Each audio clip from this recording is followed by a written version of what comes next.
کربلا کی پرسوز داستان بسم اللہ الرحمن الرحیم اسلام کی تاریخ قربانیوں، وفاؤں اور سچائی کے عظیم واقعات سے بھری پڑی ہے، لیکن ان میں سب سے دردناک اور سبق ہے آموز واقعہ کربلا کا ہے، جو 10 محرم الحرام 21 ہجری کو پیش آیا۔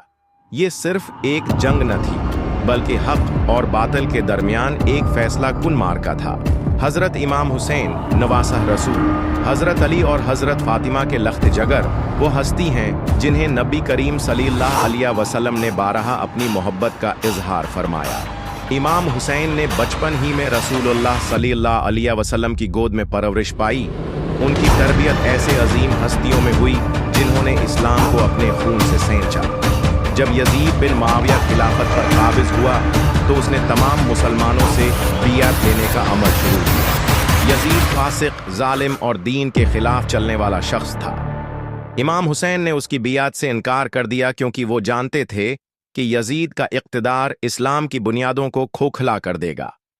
امام حسین کا انکار دراصل اسلام کو بچانے کی ایک جدوجہد تھی۔ جب کوفہ کے لوگوں کو امام حسین کے موقف کا علم ہوا تو انہوں نے ہزاروں کی تعداد میں خطوط بھیجے، جن میں انہوں نے امام حسین سے درخواست کی کہ وہ کوفہ آئیں اور وہ ان کی بیعت کریں گے اور یزید کے خلاف ساتھ دیں گے۔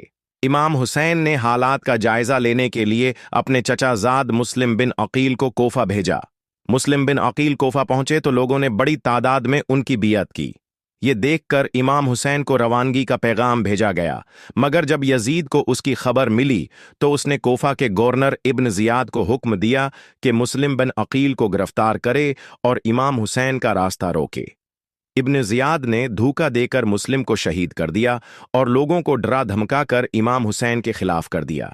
ادھر امام حسین اپنے اہل خانہ اور قریبی ساتھیوں کے ساتھ مکہ سے کوفہ کی طرف روانہ ہوئے۔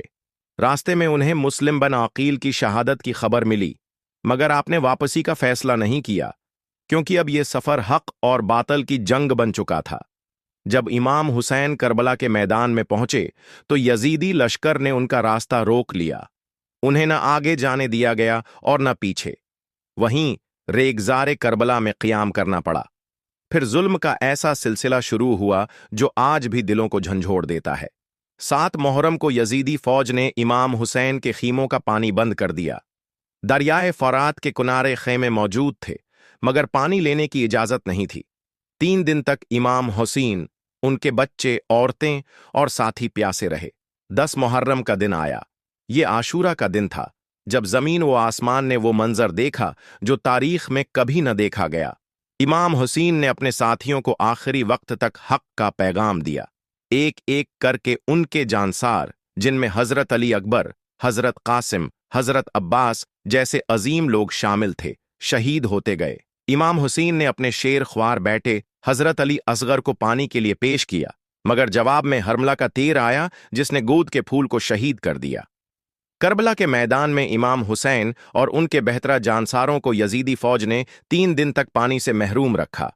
10 محرم کو ان پر حملہ کیا گیا۔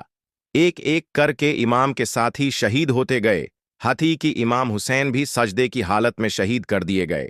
ان کے 6 ماہ کے بیٹے علی اصغر کو بھی تیر سے شہید کیا گیا اور خیمے جلا دیے گئے۔ کربلا ہمیں حق، قربانی، صبر، استقامت اور ظالم کے خلاف ڈٹ جانے کا درس دیتا ہے۔ یہ واقعہ قیامت تک ہے زندہ رہے گا اور انسانیت کو جگاتا رہے گا۔ پھر امام حسین خود میدان میں اترے۔ انہوں نے تنہا پوری فوج کا سامنا کیا، مگر آخرکار سجدے کی حالت میں شمر لعین نے ان کا سر تن سے جدا کیا۔ ان کے بعد یزیدی فوج نے خیموں پر حملہ کیا، عورتوں اور بچوں کو قیدی بنایا، خیمے جلا دیے گئے۔ حضرت زینب اور امام زین العابدین نے صبر اور حوصلے کی وہ مثال قائم کی جو قیامت تک مشعل راہ رہے گی۔ کربلا کا واقعہ ہمیں یہ سبق دیتا ہے کہ حق پر قائم رہنا، باطل کے آگے نہ جھکنا اور دین اسلام کے لیے اپنی جان، مال اور عزت قربان کر دینا ہی اصل کامیابی ہے۔